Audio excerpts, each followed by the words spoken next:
Hi, Paul from Contemporary Synth here. In these tutorials, we explore the technical and artistic capabilities of the Roland Fantom workstation. Today, I'm going to talk about low-frequency oscillators, or LFOs. There are tons of videos about how LFOs work, so I won't get too much into the technical. I'm going to focus on the artistic and give you some ideas on how you might use them and how they might contribute to make a cool song. The song I'm going to look at today is called Kerygma. It's a song I wrote for the teenagers at our church as they go out into the world to do their thing. And we'll see how that turns out. I'm looking at an initial scene. I'm only going to use 4 tracks today, so I don't need these. Channel 4 will be my drums. We'll come back to those later, and we'll start right away with channel 3 as a bass. When you're building an LFO, you need to pick a bass that has a long, sustained tone. I'm going to go with this SLJP Bass 1, which stands for Sound Library Jupiter, and it's a nice long tone. You need that because on a pattern, it strikes the note every time you put the note in the pattern, but in an LFO, it's almost like playing the note and then opening and shutting the volume. The key's down and you just get that sustained tone, so you need to pick something that's sustained for a long time. This particular tone is a PCM, that's pulse code modulated. That means it's essentially recorded or digitized. And it's a recording of a Moog saw wave, which is interesting because if I go up and make it a VA, which is virtual analog, and then it's a saw wave, it sounds exactly the same. Kind of funny. We'll stick with it. No pitch change, a little pop on the filter, but then it's flat. And here's the amplitude envelope. This is what I'm talking about. If you do like a string bass where the tone decays quickly, that's not a good candidate for an LFO. So make sure that your amplitude is nice and high. LFO destination, pitch depth is also called vibrato, filter depth is called wah, amplitude depth is called tremolo, although the tremolo bar on an electric guitar is actually adjusting the vibrato. And then pan depth is your spatial change. I'm going to go with amplitude depth. In this case, sine wave is smooth, tri-wave is pokey, this is scoop up, scoop down, square wave is all the way up and all the way down. On amplitude, it's not quite as powerful. On pitch, it goes the whole range up to your pitch depth and the whole range down to your pitch depth, so you're not actually playing the note that you selected. Be careful with that. Random is a random wave type at a random time. Trapezoid is up, over, and down, so it's like a slower, fatter sine wave. Sample and hold is where it takes a different part of the wave and plays it back at a different time. So there's a random element to it, but it's still within the tempo you've selected. Chaos is noise, which is cool for like a guitar distortion or a Leslie sound on an organ. Variable sine or augmented sine is where it takes an amplitude of the wave, a different amplitude of the wave, and plays it back at a different time. Step LFO is where we're going to spend the most of our time. I'll match it to the metronome. Let me show you what I'm talking about with this amplitude. An amplitude, the toe cannot get louder than the volume when you strike it. So there's no meaning between 0 depth and all the way up. So you can hear this. In fact, if I go to position 2, put this up here, there's no change in this amplitude. That's why a square wave is no different than this. When you're using amplitude, I highly recommend that you never go above 0 because that gives you a whole bunch of opportunities when you go to build this sound. And I'll show you what I mean when we get to curve 2 and 3. All right, this is my sound, my default sound now.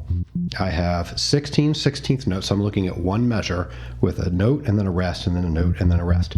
The tone I want to make for my bass is going to be this. So the first half of the measure, the first 8 is just straight 16th notes.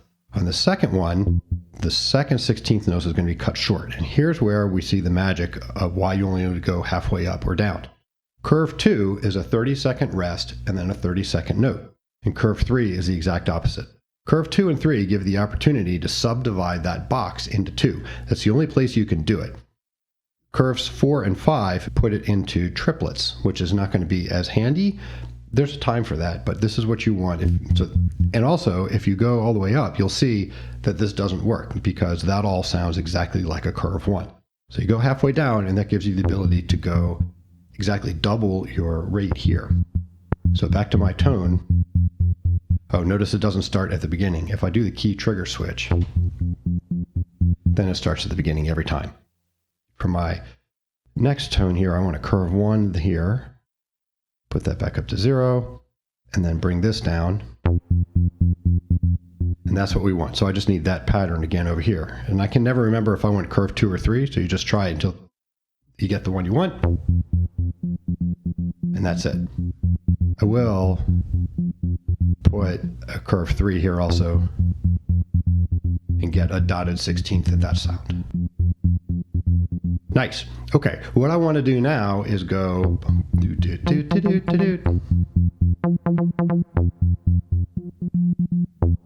and I need to do that with a pitch LFO. Before I go over that, let me show you this legato switch. This defaults to on this tone, but if it weren't there, here's how it would sound. If you want your tone to continue the pattern as you press other keys, you need to turn this on. Otherwise, it'll start fresh. So I do want it on in this case. All right, now I want to have my pitch shift. Before I do that, let me turn this amplitude depth off. I'm going shift numeric and typing 0 rather than trying to do it with the dial. Put a little pitch bend in here. Now I need it to jump exactly an octave, and that is difficult.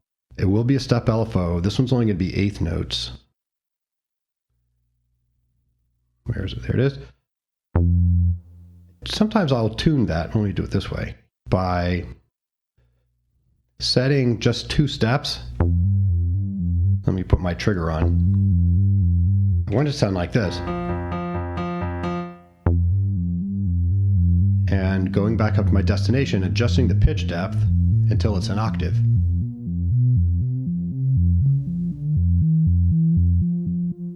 So it's around 51, seems best to me. Let me turn the amplitude LFO back on. That sounds okay, but that's not what I wanted. What I wanted was one whole measure with the first half flat, depth 0, and the second half up that octave. And that's exactly it. Now we can play around a little, maybe make this one a rising tone. Earlier today I was messing around bumping this down a bit. And that's fun. Combining amplitude and pitch into your LFO is a great way to create a little bass pattern. You could also do it, you could essentially create an arpeggio doing the exact same thing.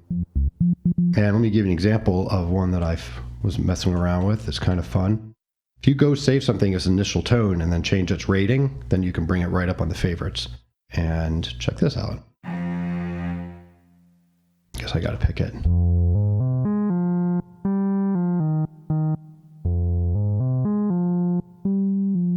So that is just a step LFO for amplitude with a couple of 16th rests.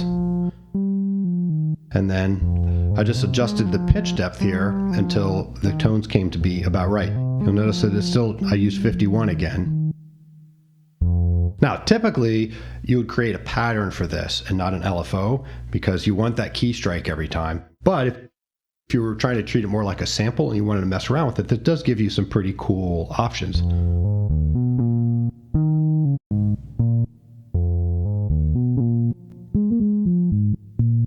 That's kind of fun. All right, that is it for my bass. Let's listen to that again. So my next tone is going to be horns. This is what goes with my song, and it's going to be a brass section.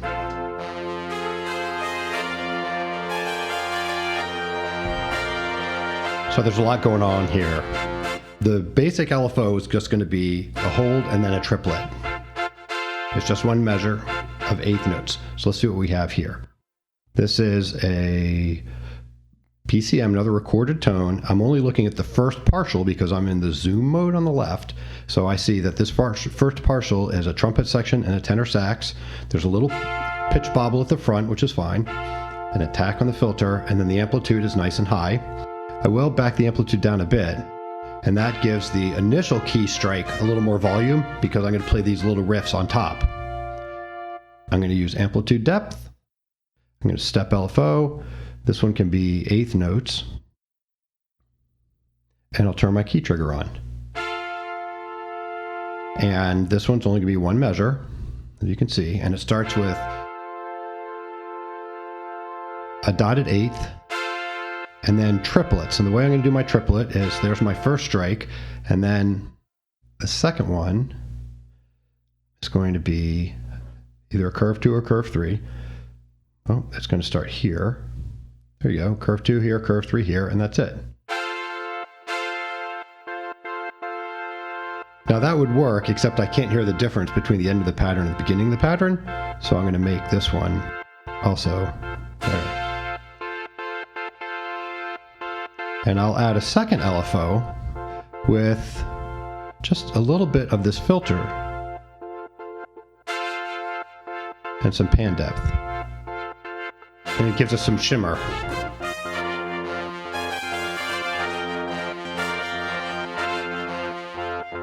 Now I want this bass note down here to just drone. I don't want it to oscillate. So to do that, I'm going to pick a single partial and I'm going to turn this off. Shift numeric 0.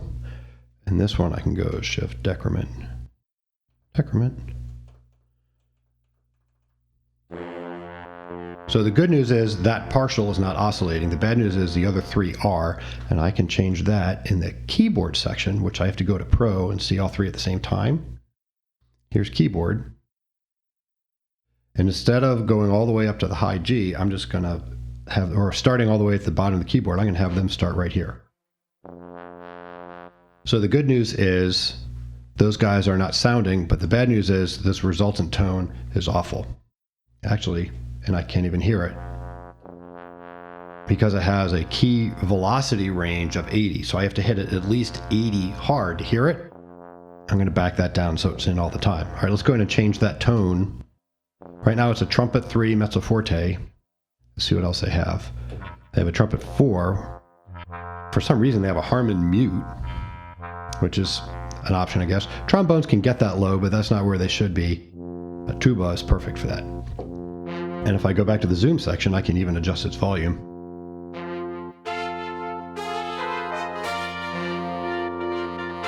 So adjusting a partial like that is a great way to split out the tone if you don't want to have the whole thing going at the same time. You could also change the octave of part of it and do that kind of thing.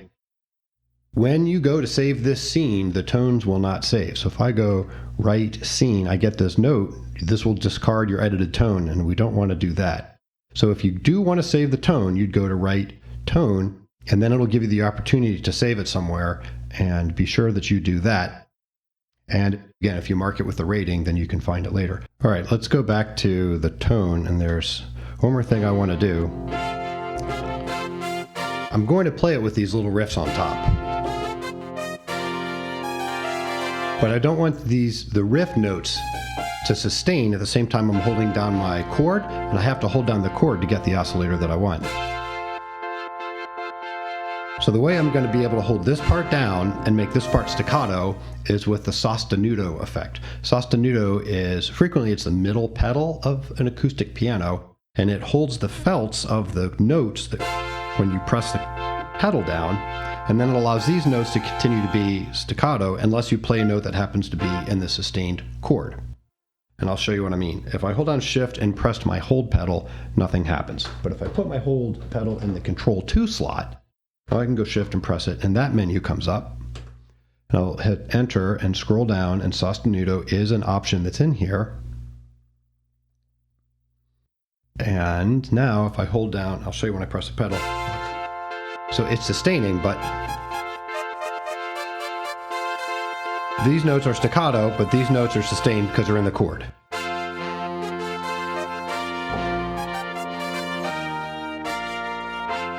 That's exactly what I want. Let's hear these two together. Aha, well, I don't hear the bass because the bass is also playing up here. Let me disable the bass, or let me limit the bass to just these notes down here. That's it. Okay, that's all I'm going to do for the LFOs. Let's build the rest of the song. I'm going to start in channel 4 with the drums, and the drums are going to be a basic standard kit, and the rhythm pattern is going to be Fusion 1, which I think has good energy. I'll start with the introduction. I have to switch it from zone 10, which is the default, down to zone 4, where I have my standard kit. And now I can record it. It's going to be 21 measures, so it's 16 for the verse, plus 4 for the intro, and 1 for my build measure. I select rhythm sync to record the drums along with it, and go. I'm going to select the drums so I can add some hits as it goes along. Here's intro, 4, 2, 3, first hit. Now I need to hit fill 2, 5 measures before the end. Do do do do do. Which I guess is going to be 17. Da da da da da da. Ba da ba. Do do do do.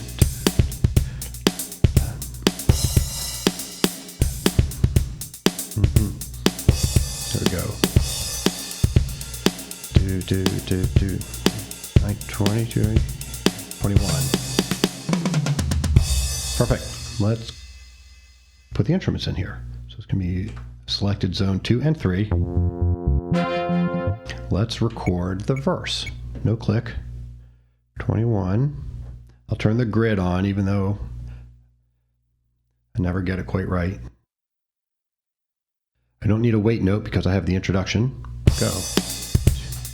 2, 2, 3, 4, 3, 2. Start on F.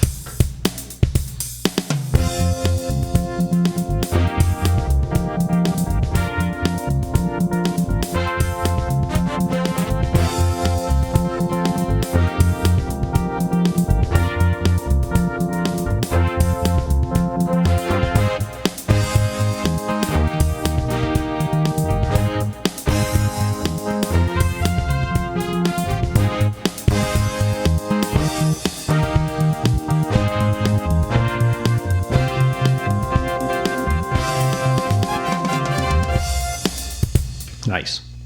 Now it makes you wonder how the refrain goes, doesn't it? Let's do this. Turn off the click. The refrain is only 12 measures plus 1 for my final note. I'm going to go to a rhythm sync to verse 2 here. So I'll do this for the beginning and then end with the ending. Turn off click, rhythm sync, and go. Follow me to the mountains. Come follow me to the sea. Da, da, da, da. Oh, I don't need to hear those. Do, do, do, do, do, do, do.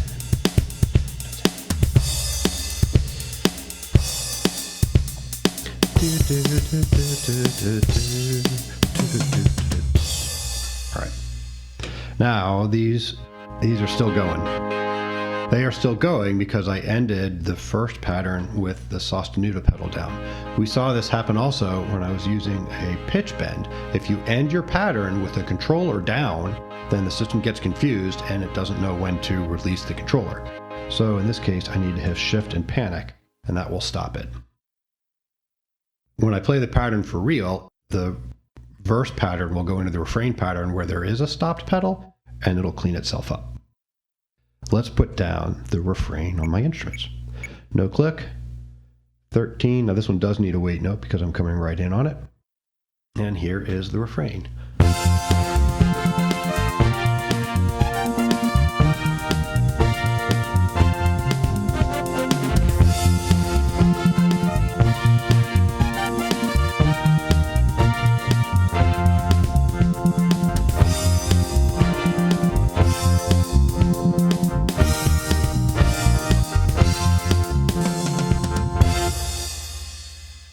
And that is that.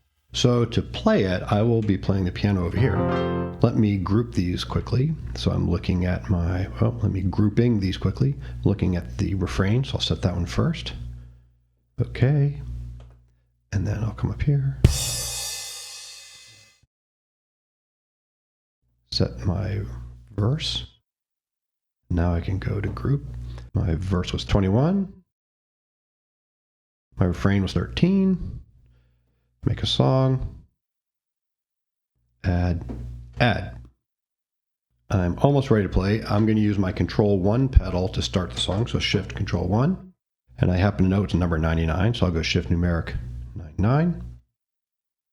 And my piano sound, I'm going to send out to the sub bus. I'm sending main out left and right to my recording mixer. I want to send my piano out to the sub out so I can mix it down later and separate the piano from the LFO and drum tracks. So to do that, I'll hold down Shift and press the 1. There are a couple other ways to get there. And now that's out. There's internal effects 1, internal effects 2, and there's a sub out. On this menu, the int 2 and 3 are red just because I have them selected. Exit. Okay, I think we're ready to go. This is Kerygma using LFO bass and LFO horns.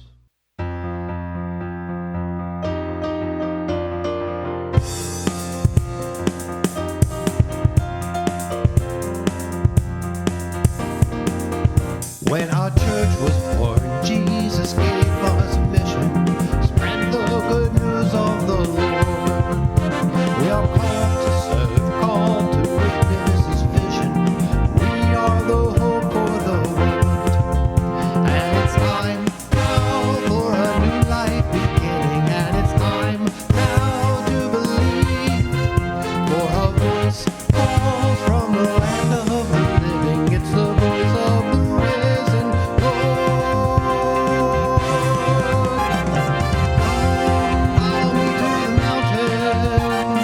Come follow me to the sea. Oh, spread the word of the gospel. Help all the world to believe. Help all the world to believe. Help all the world to believe. So there you go, 2 LFOs, some horns, bass, and some other stuff. I hope that was helpful, and I hope you're finding these videos valuable. If you are, please leave a comment, consider subscribing, and I'll keep making more. See you next time.